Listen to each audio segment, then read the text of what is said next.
Hello, good morning, and welcome to St. Peter's in Hove. I'm Father Alexander, and today we're taking yet another step through the Bible, and I just want to finish off the book of Judges. Now, the book of Judges ends in a rather odd way. There are two appendices, two incidents that are added on to the book of Judges because they took place in the time of the judges. That is to say, before the kings came to rule Israel. The first of them is chapter 17, which is about the sanctuary of Dan. And 17 and 18, it's totally uninteresting. I'm not going to go there. There are parts of the Bible which are totally uninteresting, you know. And so we'll just skip that. And then we get to chapter 19, which in my Bible is entitled The Crime at Gibeah and the War Against Benjamin. And this goes on for at least 3 chapters. Now, the key bit is actually to be found in chapter 19, essentially verse 11 onwards. Now, verses 11 to 30.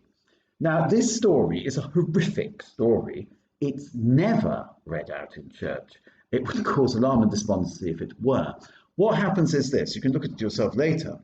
A Levite turns up with his servant and his concubine and his donkey to a town called Gibeah in the country of Benjamin. And he sits in the town square and nobody will take him in. So this is an inhospitable town. Eventually an Ephraimite, an old man comes along from the highlands of Ephraim and says, you can come to my house.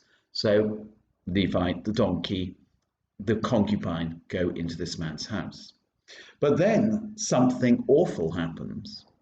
While they were enjoying themselves, it says, verse 22, some townsmen, scoundrels, came crowding round the house. They battered on the door and said to the old man, master of the house, send out the man who went into your house.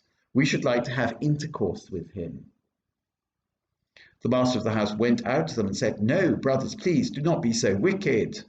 Since this man is now under my roof, do not commit such an infamy. Here is my daughter. She is a virgin. I shall bring her out to you. Ill-treat her. Do what you please with her, but do not commit such an infamy against this man. But the men would not listen to him. So the Levite took hold of his concubine and brought her out to them. They had intercourse with her and ill-treated her all night till morning. When dawn was breaking, they let her go. At daybreak, the girl came and fell on the threshold of her husband's host, and she stayed there until it was light. In the morning, her husband got up and, opening the door of the house, was going to continue his journey when he saw the woman, his concubine, lying at the door of the house with her hands on the threshold. Get up, he said, we must leave. There was no answer.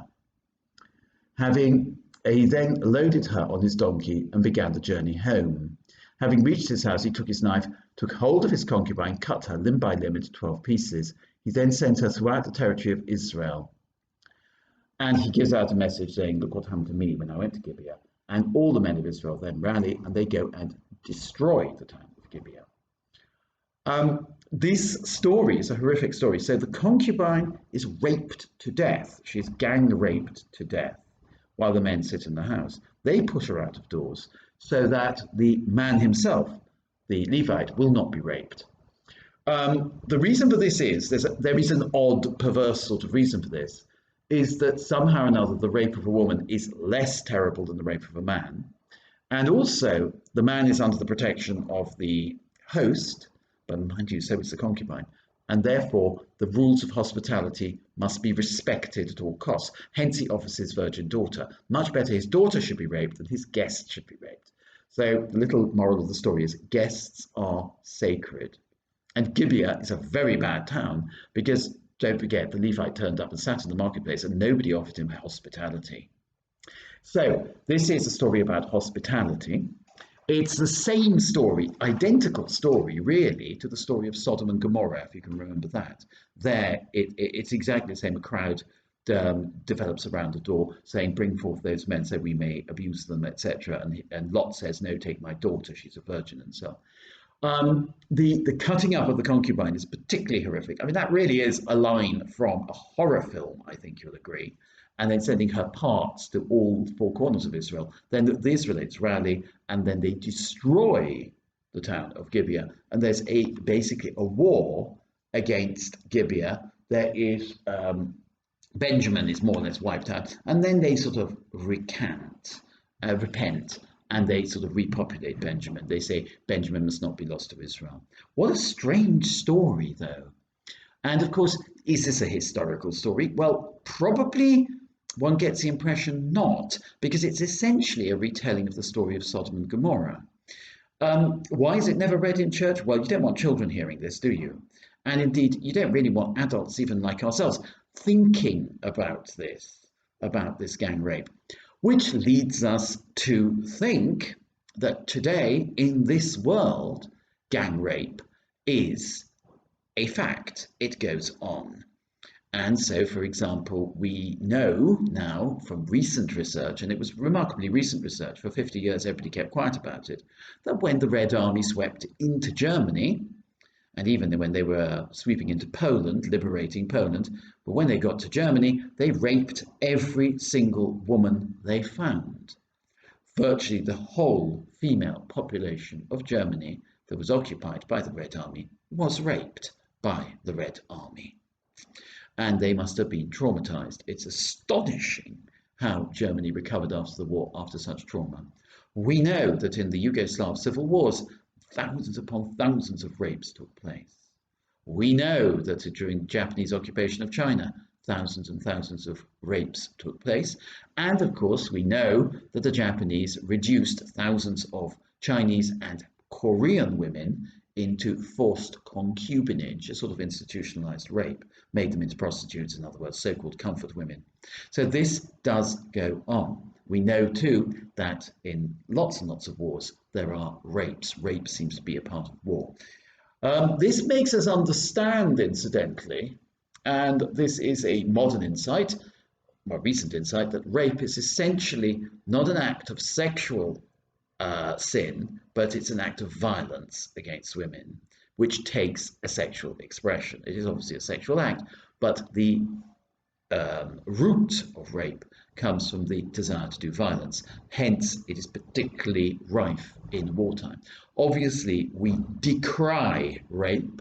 We count it as a crime, and a serious crime. We lament the fact that so many rapists get away with it, and we must do everything we possibly can, and this means everybody, Christians and not, to make people aware of the horrors of rape and how they shouldn't do it. We need to educate people about rape. And of course, the church needs to, in the face of this sort of behavior that we have at Gibeah, this curiously modern story, the church needs to educate people about the virtues of chastity and the virtues of peace and the virtues of living together in harmony. And I suppose, and here there's a link with the biblical story, the virtues of hospitality. When we see people not from our part of the world, we don't treat them as other, and to rape somebody is to treat them essentially as other, to treat them not as yourself. You'd never rape your sister or your mother, but you would rape a stranger. We mustn't treat people as other. We must welcome them and be kind to them and treat them as brothers and sisters. The brotherhood of man and the sisterhood of all people and so on, the fratellanza, as we call it in Italian, this is extremely important. And of course, the brotherhood of humanity really springs from an acknowledgement of the fatherhood of God. So what the people in Gibeah don't seem to realize is that this woman, the concubine, is their fellow Israelite, and also her protector, the Levite, is their fellow Israelite, therefore to be treated as such, as a brother, not as an enemy, and to be welcomed as a brother. And indeed, if you are a Levite turning up in Benjamin and you're not welcomed, where can you expect to welcome? Don't forget the Levites had no territory of their own, but would rely on the hospitality of the other tribes. So it's a particularly anti-Jewish, anti-children of Israel crime. Okay, that's the book of Judges, and I have to tell you, the next book we're going to get on to is the book of Ruth, and the book of Ruth is particularly, among other things, about welcoming people and about how we're all brothers and sisters in the Lord. Okay, the book of Ruth is also, I have to say, rather like the book of Judges, a masterpiece, except it's more homogeneous. We'll get on to the book of Ruth very soon. All the very best then. Bye.